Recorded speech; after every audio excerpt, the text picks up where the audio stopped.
My husband's best friend revealed he had been cheating on me for 3 years with my sister, but when I confronted her, she started crying and said she was pregnant. 2 days later, my mother-in-law called a family meeting and everyone's jaw dropped when the DNA results were revealed. I, 34F, really need some advice. My hands are shaking as I type this, and I've had to stop several times to wipe away tears. My whole world has been turned upside down in the last week, and I'm still trying to process everything that's happened. This is going to be long, but I need to get it all out.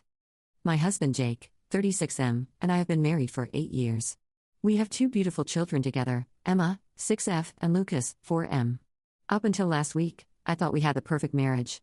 We met in college. He was the charming business major who always made everyone laugh, and I was the quiet art student who somehow caught his eye.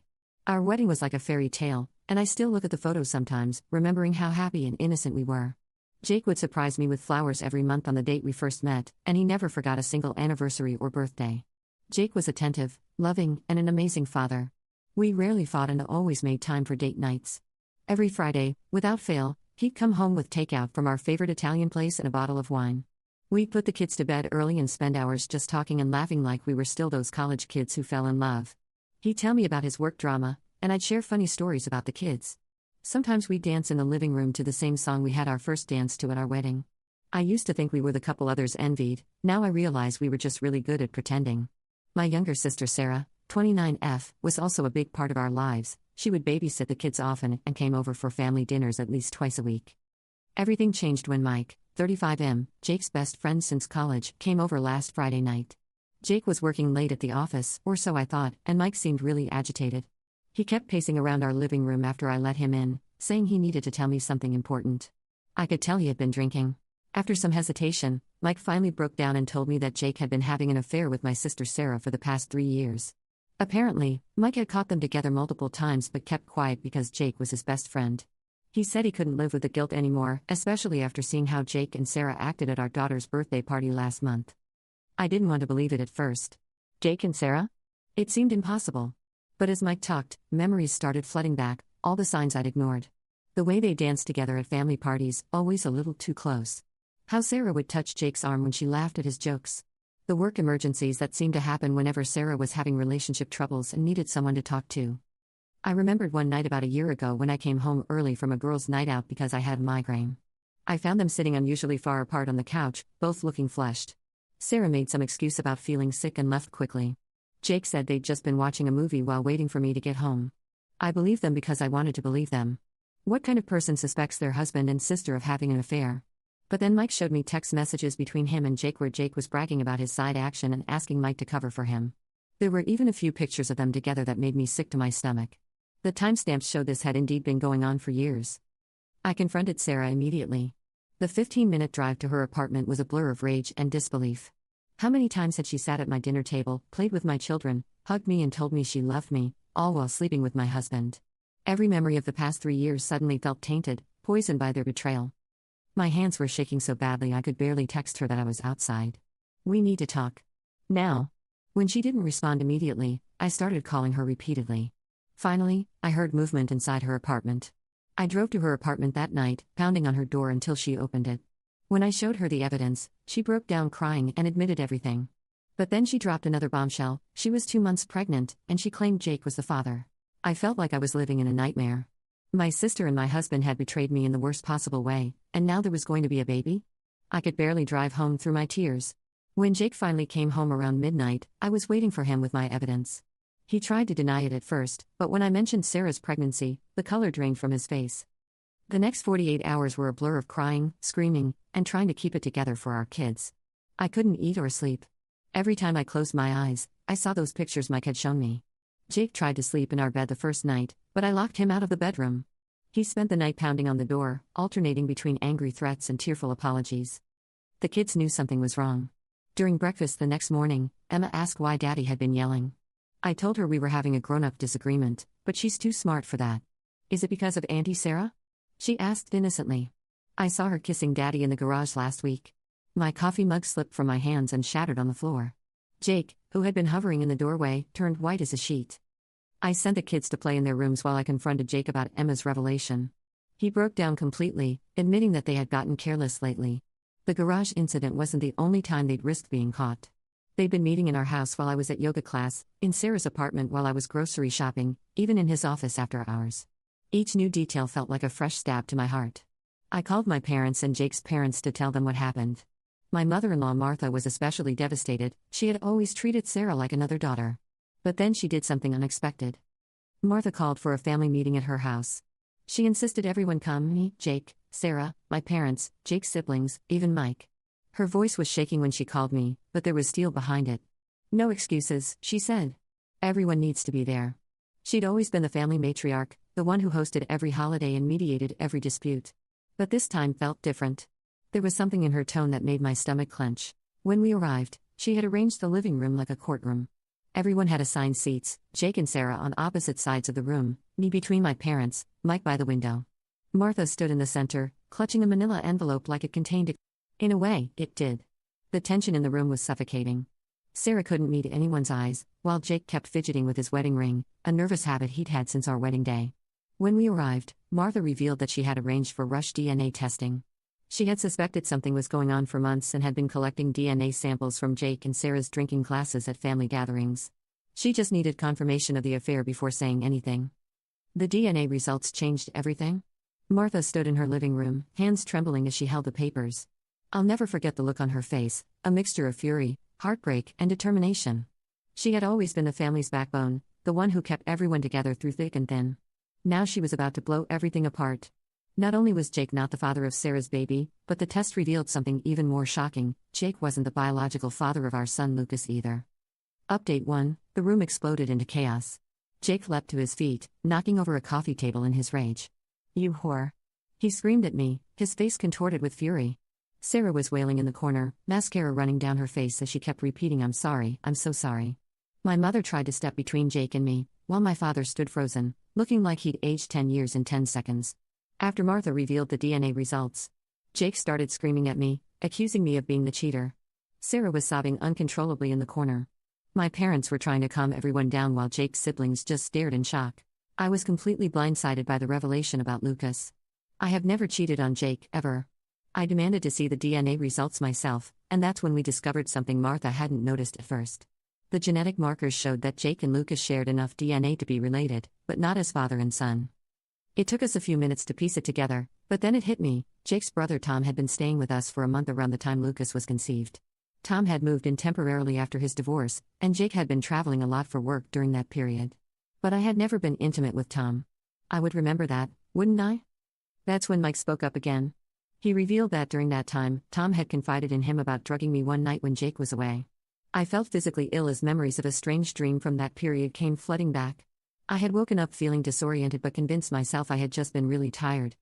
Jake's rage immediately shifted from me to his brother.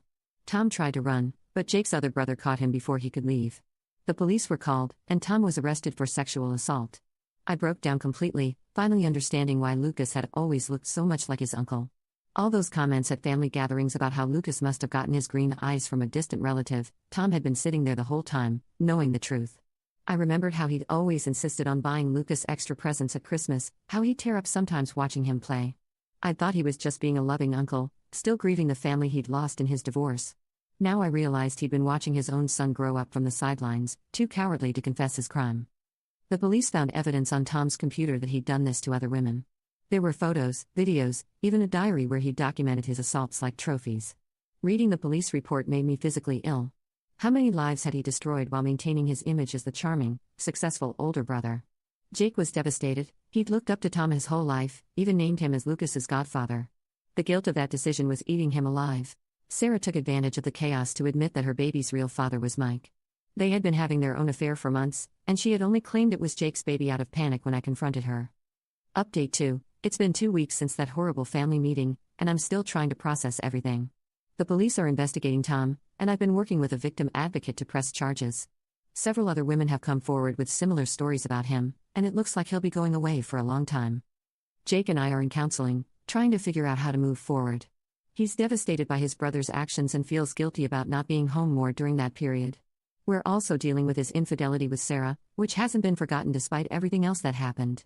He's begging for another chance, saying he ended things with Sarah months ago when he realized he was about to lose his family. Sarah and Mike have both been cut off by the entire family. They're apparently moving to another state together. Good riddance. My parents are especially heartbroken by Sarah's betrayal. They've always been proud of how close we sisters were, and now that relationship is destroyed forever. The hardest part has been explaining things to Emma in an age-appropriate way. Lucas is too young to understand, but Emma knows something is wrong. We've told her that Uncle Tom did something very bad and won't be around anymore, but that's all she needs to know right now. I'm seeing a therapist to deal with the trauma of what Tom did to me. The strange dream I had dismissed has haunted me ever since I learned the truth.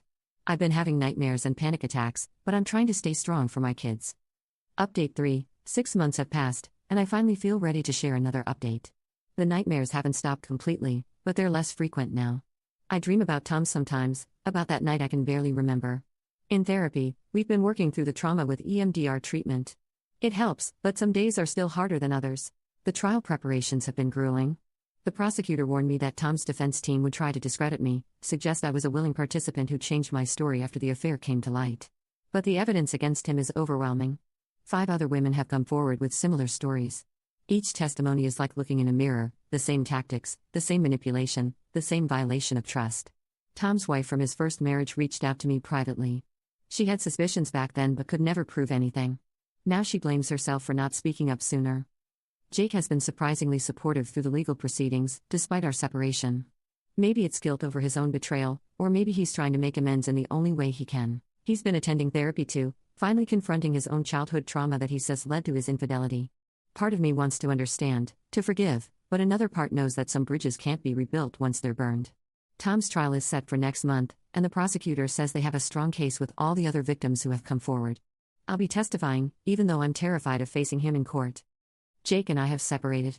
Despite months of counseling, I couldn't get past his affair with Sarah. The trust is completely broken.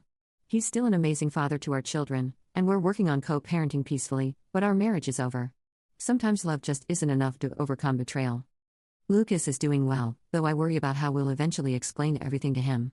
Our therapist says we should wait until he's old enough to understand, but how do you ever really prepare to tell your child something like this? For now, we're focusing on making sure both kids feel loved and secure despite all the changes in our family. Sarah gave birth last month. Mike wasn't actually the father either, apparently she had been seeing multiple men during that period. The baby was adopted by a couple in another state. Sarah tried to get me to come to the hospital, sending tearful voice messages about how much she needed her big sister. But I couldn't do it. The thought of seeing her in a hospital bed, holding a baby that could have been Jake's, made me physically ill. I later learned that our mother went to see her. Mom's always been a soft touch, especially with Sarah. She told me Sarah looked terrible, thin and pale, with none of her usual sparkle. The pregnancy had been difficult, complicated by her depression and anxiety. Part of me felt vindicated hearing that, then immediately guilty for feeling that way. When did I become someone who takes pleasure in her own sister's suffering? That's not who I want to be, but I'm still learning how to balance forgiveness with self-preservation. Last week, Sarah sent me a letter through our mother. 12 pages of apologies, explanations, and memories of our childhood together. She wrote about the day I taught her to ride a bike, how I helped her get ready for her first date, the night I stayed up with her during her miscarriage. She said she thinks about those moments every day now, understanding what she threw away. The letter ended with a quote from my wedding speech at her first wedding, where I talked about how sisters share a bond that nothing can break. I proved that wrong, she wrote. I broke something unbreakable, and I'll regret it for the rest of my life. I haven't responded to the letter yet. It sits in my bedside drawer, the pages wrinkled from how many times I've read them. Maybe someday I'll be ready to write back, but for now, it's enough to know that she understands what she lost. She tried to reach out to me recently, wanting to reconcile, but I'm not ready to forgive her. Some wounds are too deep to heal. I'm slowly rebuilding my life. The first few weeks after moving out were the hardest. Emma would cry herself to sleep, asking why we couldn't all live together anymore.